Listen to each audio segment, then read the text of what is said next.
លោកឈួនបរិយដឹកនាំក្រុមការងារអញ្ជើញចុះសួរសុខទុក្ខសំណេះសំណាលជាមួយនាយទាហាននាយទាហានរងនិងពលទាហានដែលកំពុងឈរជើងការពារព្រំដែនកម្ពុជាថៃ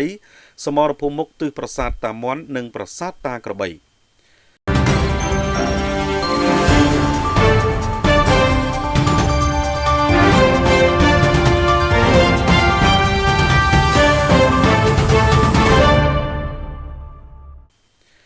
លោកឈួតបរិយជំនួយការផ្ទាល់របស់សម្ដេចអគ្គមហាសេនាបតីតេជោហ៊ុនសែនប្រធានគណៈបកប្រជាជនកម្ពុជាបានអញ្ជើញដឹកនាំក្រុមការងារចុះសាកសួរសុខទុក្ខសំណេះសំណាល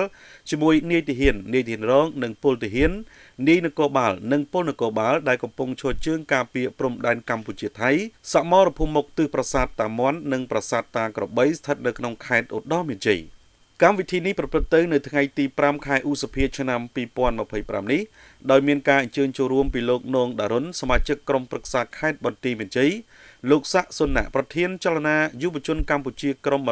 157ស្រុកភ្នំស្រុកតំណាងឲ្យលោកចៅជាអានប្រធានចលនាយុវជនសាខាខេត្តបន្ទាយមានជ័យព្រមទាំងប្រជាពលរដ្ឋជាច្រើនកុះករ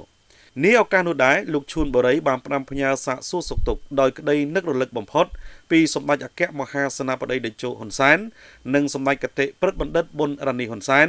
សម្ដេចមហាបវរធិបតីហ៊ុនម៉ាណែតនាយករដ្ឋមន្ត្រីនៃព្រះរាជាណាចក្រកម្ពុជានិងលោកជំទាវបណ្ឌិតពេជ្រច័ន្ទមនីដែលជានិច្ចកាលសម្ដេចតែងតែគិតគូរយកចិត្តទុកដាក់ជួបជានិច្ចពីសុខទុក្ខនិងជីវភាពរស់នៅរបស់បងប្អូនកងកម្លាំងប្រដាប់អាវុធរបស់យើងជាពិសេសកងកម្លាំងប្រដាប់អាវុធដែលកំពុងឈរជើងការពារតាមបន្ទាត់ព្រំដែនកម្ពុជាថៃជាមួយគ្នានេះផងដែរលោកឈួនបរិយក៏បានសម្ដែងនៅការកោតសរសើរនិងដឹងគុណដល់បងប្អូនកងទ័ពនាយពលទាហានទាំងអស់ដែលបានលះបង់កម្លាំងកាយចិត្តហ៊ានពលីអាយុជីវិតចូលរួមក្នុងសមរភូមិដើម្បីការពារជាតិអធិបតេយ្យភាពបូរណភាពទឹកដីនិងនាំមកនូវសុខសន្តិភាពស្ថិរភាពដែលជាការចាំបាច់ដល់ការសម្រេចបាននូវសមិទ្ធផលដ៏ធំធេងលើគ្រប់វិស័យរាជរដ្ឋាភិបាលកម្ពុជាបានយកចិត្តទុកដាក់យ៉ាងខ្លាំងចំពោះការងារគ្រប់គ្រងព្រំដែននិងបានយកចិត្តទុកដាក់ចំពោះកងកម្លាំងឈរជើងនៅតាមខ្សែបន្ទាត់ព្រំដែនផងដែរ